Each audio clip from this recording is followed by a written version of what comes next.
Hello, this is John Lee from Dashboard News, and I want to show you something. This is what I made for dinner: spicy salmon with on a bed of sushi rice with avocado, curled green onions, served in a black stone bowl. And there's a reason why I want to show you this. It's because this is plating, and I've been playing with a lot with plating, and it relates a lot to dashboard designs, okay, and to visuals.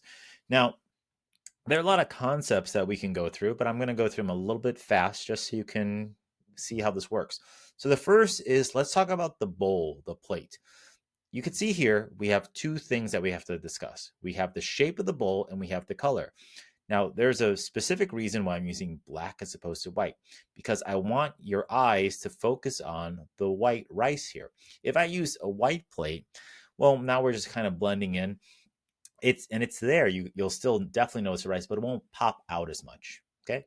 And let's take a look at how that applies to dashboard building.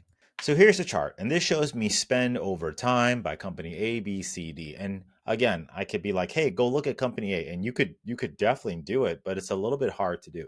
So what if I just change the color a little bit? What if I say, hey, you know what? I want this color A to be prevalent. I want you to focus on A, so I'm going to make B, C, and D a different color. I'm going to make it like this. And there we go. Now your eyes are focused on company A. And see, just by changing the color a little bit, I can make your eyes go where I want them to go.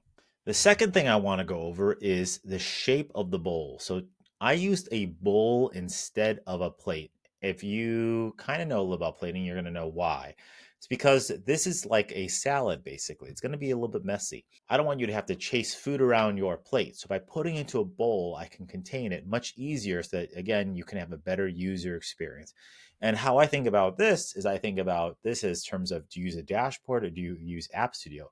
Both have pros and cons, but what's nice with App Studio is you could do this. Instead of having to do a lot of scrolling like I would with a dashboard, I can use pages to help me out here. That way I just reduce the amount of scrolling that I need to do. But in addition, I can use tabs when I use App Studio. This allows me to click left to right instead of, again, having to scroll down. I have many sections where it just becomes really big and I kind of have to chase all the different cards and dashboards to see what I'm looking at. So we've talked about the color of the plate, the shape of the plate. There's a lot more things I want to show you with my dinner. So another thing is texture. If you look here, I'm moving these in a very certain way. I have rice on the bottom, my base, then I have my salmon, then I have avocado right here on top. So I'm giving this a sense of texture. And if you can really see in here, I have sesame seeds in there. Again, another form of texture. And what this is doing is this is breaking this up into different sections so that your eyes are not just jumbling everything together and it looks like a big mess. And why this applies to me is when I make dashboards, I like to do it in this type of style. My normal go-to is to layer different sections, just like we're layering the different sections of the plate. I like to put controls to the top. I want people to use filters here, not on the left side. I like to put it right at the top because your date filter's at the top too. Then I like to do my second layer of overview of what's the main numbers that you're looking for, that your user's looking for. Then I like to do show me performance over time. How has that number changed over the last 6 months, full year, compared to last year, compared to last month, all this stuff. And then I finally do will show me breakouts, geographic breakouts, breakouts by X, Y, and Z, whatever.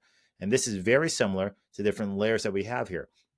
Our first layer of rice, we have our next layer of spicy salmon, then avocado, and we finally garnish it on top with our curled green onions. So you see, these different layers provide some texture that we can use here. Now, there's one more concept that I want to talk to you about, is when people plate, they have a tendency to just put things directly on the plate and just let it go out.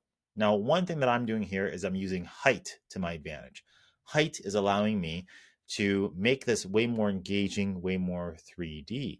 So I want to show you how this applies to when I'm doing card or dashboard design. Take a look at this. This is some fake data I have here that shows you spend by country. And we can see Hong Kong, Ethiopia, Costa Rica, whatever, right? And this is okay, and this is fine, but it could be better. It could definitely be better. So let's give it some more height. Now, one thing I can do is I could use Domo's very nifty map card. And so what we do here is the darker the green, we're now able to see very quickly how much spend has happened. So it's again the same exact data, and this is okay. But can we give it some more height? We can definitely give it more height. Check this out. What I'm going to go do is I'm going to go here, and all I did was I said, show me diverging. So what this means in here is the darker the red, the higher the spend, the darker the green, the lower the spend. Now we have more texture, right? That's what I'm talking about when we look at the height of what we're stacking on top. And this texture allows us to become way more engaged and to spend a lot more time looking at something as opposed to seeing it in a table. Okay. Anyway, I am just doing this to really just show off my cooking skills, but I want to show you how I think about plating and how it relates to overall card and dashboard design when it comes to you using Domo. Anyway, I hope you enjoyed this. I hope you are inspired to make some sushi type bowls for yourself and to focus on making more visually engaging and stunning cards and dashboards in Domo. Hey, if that was helpful, then you might be interested in my Domo 301 course. If you go to dashboarddudes.com, I have all these courses like how to get data into Domo, how to do ETLs, how to do dashboard design, App Studio, workflows, data science, a bunch of things in there. And this specific concept we're going to go over in Domo 301, where we talk a lot about plating and designing cards and dashboards correctly to make them super, super engaging. I say that if it doesn't look good, nobody's going to want to eat it. So that's what we're going to focus on. Okay, so you can sign up for a 14-day trial, give it a shot. Hopefully you enjoy it. And I'm always here to help you if you have any Domo questions. All right, I'll talk to you later. Bye.